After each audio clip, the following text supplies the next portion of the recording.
Hello there. Well, guess what? I was just wrapping up the end of my day and thinking about a couple of things that I'm going to be doing later this evening. Mountain bike ride for one, seeing the family, all that stuff. And a question came in. And it's a question that I felt that I couldn't ignore because it's an important question, but it's also a question that I've had many times, and I always answer the question. But until now, I've never answered it for a wider audience. So as a member of the wider audience, I hope you find this helpful. So what on earth was the question, Steve? Well, the question was, when I'm looking for coaches, well, it was a little bit of a statement in the question. When I'm looking for coaches, I noticed that quite a few coaches specialize. So some say, for example, that they are executive coaches. Others say that they're finance coaches, money coaches, and so on and so on. So there's lots of different examples that this person gave. And they said to me, yet you seem to be more general in your approach to your coaching. And guess what? That is absolutely true. It's correct. I am more general in the way I approach coaching and therapy as well, which is important to note. So let's see what it's all about. I needed to decide whether to specialize or take a broader approach to my practice. So I needed to do some thinking about several things. And I needed to do that because it's quite a big decision, because there are some differences in the way we approach things, and there are some things that I would need to know more of, perhaps, or I'd need to focus more on, and so on and so on. So there's lots of things to consider. So it's true that I spent quite a lot of time thinking about this a few years ago now. So here are some thoughts that went toward that thinking. A lot of people, especially in marketing training, and I've done quite a lot of marketing training and coaching training and therapy training and so on, argue that you should specialize in a niche first. You should choose a niche that you're interested in, that meets your values and all kinds of other things, and you should focus on that niche. Somebody even said, and I don't remember who this was, and if you're hearing this, whoever you were, say so, and I'll give you a shout out. Somebody said a niche should focus very, very narrowly and a mile deep, not focus extremely broadly and an inch deep. I don't focus an inch deep, I focus an awful lot deeper than that, even though I focus broadly. But let's think about specializing for a minute. So if I'm focusing on a specific area of coaching and therapy, I can kind of get deep in there and hone my expertise. And that allows me to become a go-to person for clients who need help with very specific issues. And it's kind of cool in a way that you can build that kind of trust and credibility. And specializing also means I can target my marketing efforts more effectively. It's easier. I can tailor my messaging to reach the right audiences. And that arguably makes it easier to connect with clients, and especially clients who are looking for exactly what I offer as a specialist. Suppose in a way, it's a bit like going to the hospital, isn't it? You know, you wouldn't go to your GP if you needed an operation on your Achilles tendon. You know, so it's that kind of thing. I'm more of a GP in my coaching and therapy world. Also relating to my professional growth, because my professional growth is important to me. If I'm an expert in a particular area, that opens other doors to opportunities, and opportunities like speaking engagement, writing and teaching. All kinds of opportunities come up when I'm focusing in on a particular area. So I also get to connect with other professionals in the same niche.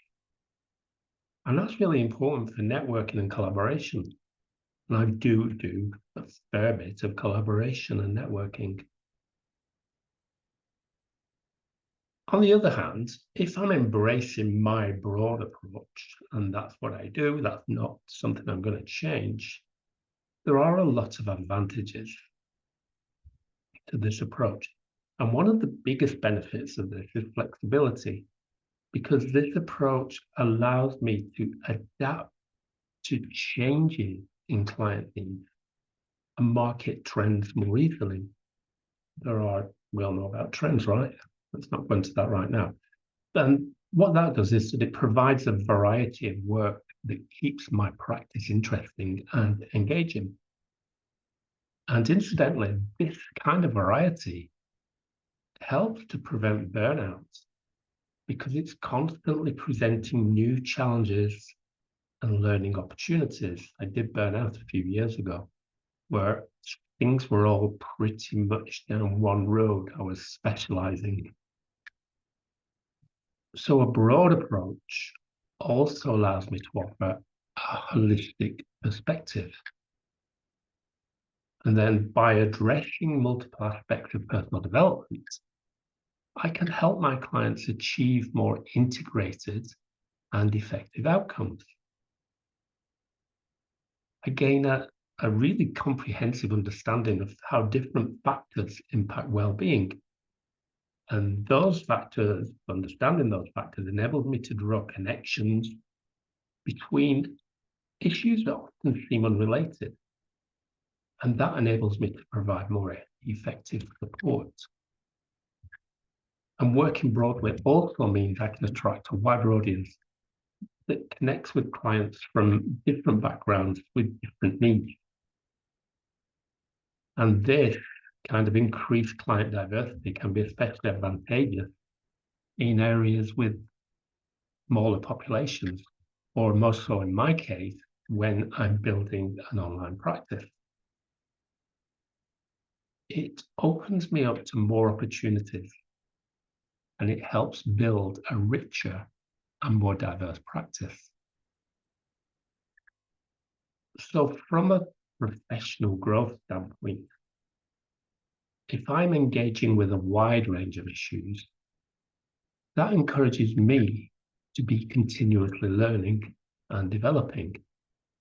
It encourages me to stay updated with the latest research and practices across several different areas. And that helps to enrich my skills and allows me to network with people from lots of different fields, which I find quite exciting. And this often leads to positive collaborations and referrals. And I'm known for my ability to handle a broad range of issues. That is incredibly helpful in my marketing. And maintaining a broad approach makes my practice more resilient because offering a wide range of service creates stability. And that enables me to rely on other aspects of my work if demand in one area decreases. And it also makes it easier, if I wanted to pivot or expand my service as new trends or client needs emerge. Helping my practice remain relevant and competitive is essential, and all of that helps me to do that.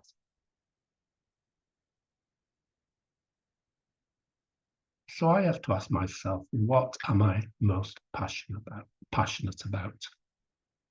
And which areas excite me the most? And what are the needs of my clients? Are there any specific issues that come up frequently in my sessions? Yes, there are many. Market demand is another important factor. I need to assess where there's a growing need or an underserved niche. I also think about my long-term goals as well. Do I want to be a leading expert in a specific field, or do I prefer the variety of being, as I said earlier, a GP, a generalist, general practitioner? So at the end of the day, whether I specialize or maintain a broad approach needs to align with my values, my interests, and my goals.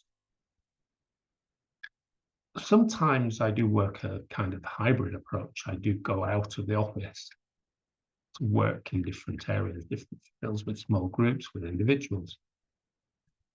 So in other words, I'm focusing on a few related areas while staying open to other opportunities. I need to regularly reassess my approach. I do that frequently. That's especially true if my practice evolves, or my interests change, or the network or the people change, the needs change. There's all kinds of things that can change. No matter the path I choose, though, my goal is to support my professional development whilst making a meaningful impact in the lives of my clients. So that is pretty much what it's all about. I hope that has answered the question. As always, don't hesitate. Leave a comment, leave a question, send direct messages, use whichever contact method you prefer, and you will always get a response. As the person who sent that question today just got a response. Okay, take care. I'll speak to you again really soon.